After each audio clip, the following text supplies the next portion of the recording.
Şu yağı da ver bana.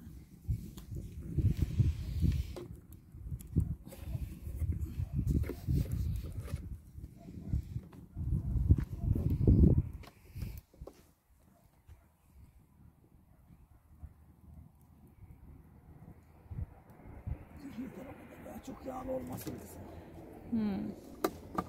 Sevgili dostlar, şimdi kuzu incik pişireceğiz. Ne? Kuzu Tavuk incik. tavuk incik.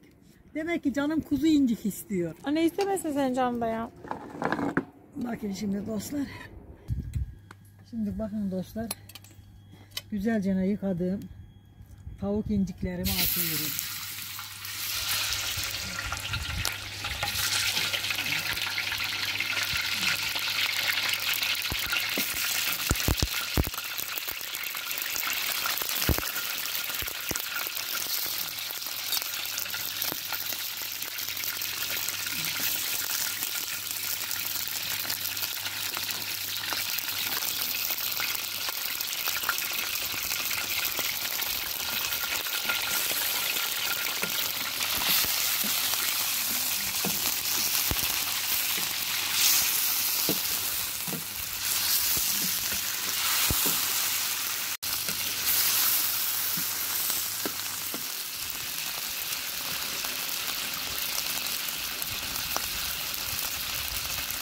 Tavuk inciklerimizi saldık dostlar. Şimdi bunun içine soğanlarımızı doğrayalım.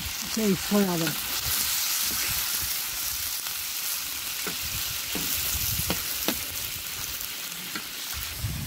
Kapağını getir, ağzına koyalım mı? Ben kapağın yerini bilmiyorum anne. Ben son kapağını ya da şu kapağı getireceğim. Kapağı yok ki.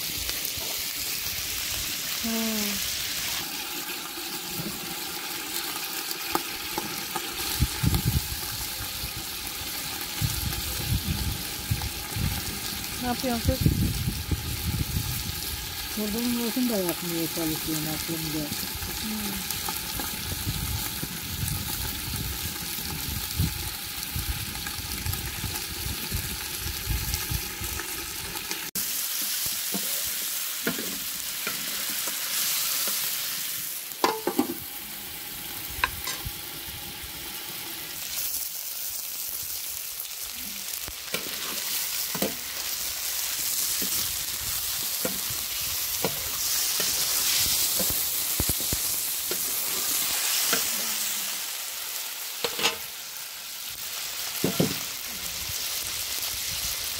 Şöyle soğanlarını da koydum.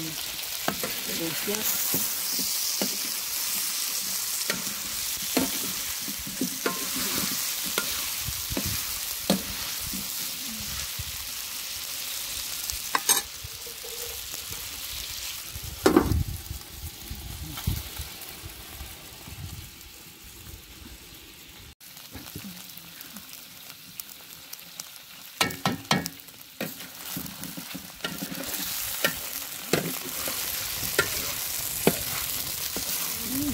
Gerek yok. Bu böyle yavaş yavaş pişsin. Aman işte pişsin ya. Bir şey mi dedim?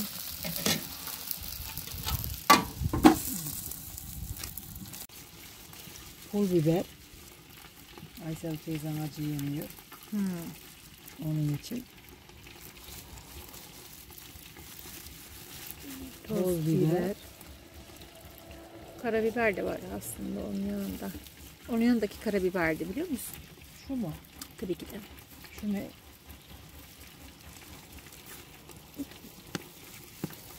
Kimyon. Evet. Zerdeçal. Zerdeçal. Yeter. Nane. Nane. Şuradan azıcık da karabiber. Tamam. Attık mı? Bu da tamam.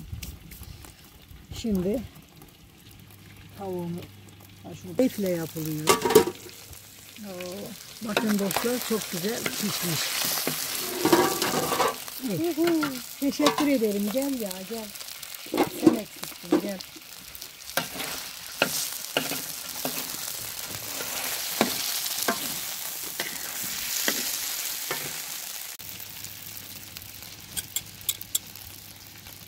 baharatlarına atıyorum.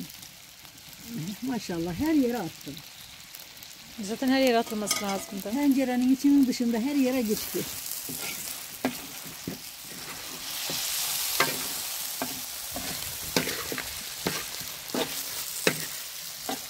Burada elektrik çok fazla olmadığı için Evet, erkenden yapmamız lazım. erkenden yapmamız lazım ve güneş battığı için bakın. Maalesef. Güneş gitti mi biz gittik. Güneş bitince hemen yatıp uyuyacağız, ha, haberiniz olsun. Köyde yaşamak çok güzel. Böyle dağ başında yaşamak çok güzel. Güneşe göre.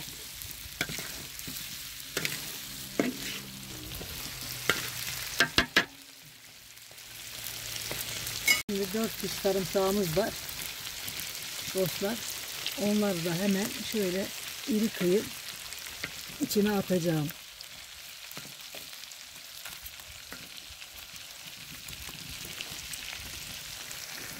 Evet.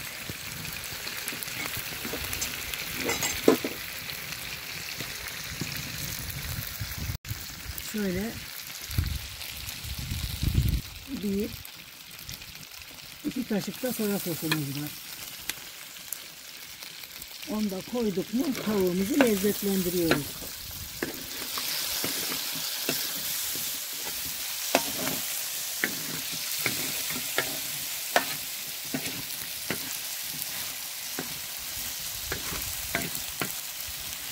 Ben evden sarımsak getirdim de annemin haberi yokmuş.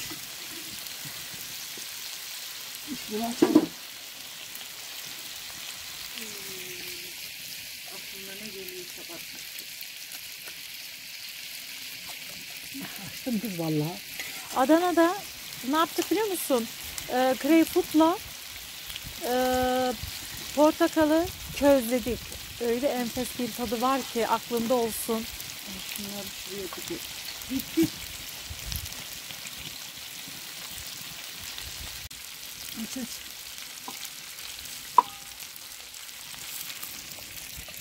Şimdi şöyle biraz da domates sosu döküyorum. Anne, benim istediğim gibi oldu. Ben böyle tavuğu çok seviyorum. Evet kızım, çok güzel olacak. Ben de biliyorum çok güzel olacağını. Biraz daha dökeyim mi domates? Yeter yeter. Yeter. Böyle sulu sulu ekmeği batırıp batırıp yiyelim anne. Tamam. Ha, şimdi ağzını kapatalım, bu pişsin. Şöyle tuzunu da atıyorum. En son tuzunu attım. Ve şöyle bir de karıştırıyorum.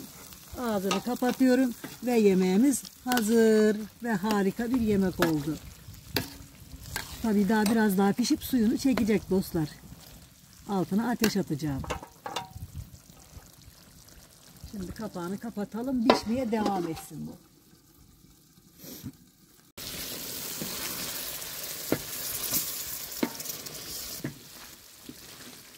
Böyle mi koyak sofraya? Hayır, sofraya böyle koymak değil. Herkes tabii ki de tabağını alacak anne.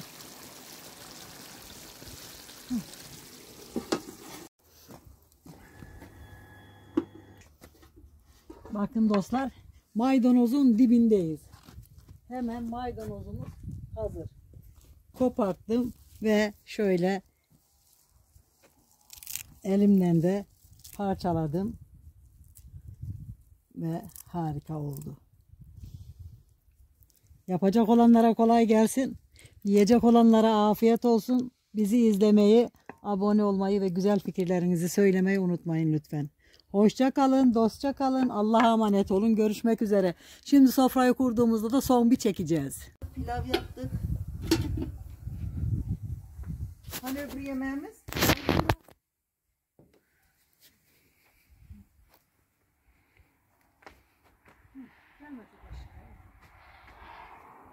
Kaç dakika var Dilek? Hiç bilmiyorum ki. Telefondan bakacağız. Bunu böyle Ezan sesi koyacağım. duyulmuyor mu? Bence onu öyle sofranın ortasına koyalım. Gazete yok. Var. Şu kazanın altında fazla ya gazete. Koy, açtım. Onu koyacaksın diye düşündüm ben. Aha, tamam koydum. Şimdi ağzını da kapatalım. Çorbamızı neyimizi koyduğumuzda çekeriz kızım. Tamam çekeriz. Ekmeğimizi de ısladım. Onu da getirin. Tamam daha ne olsun. Kimsenin evinde olmayan yemek var şu an bizde. Allah evet. Çay suyu burada. Çayımız kaynayacak.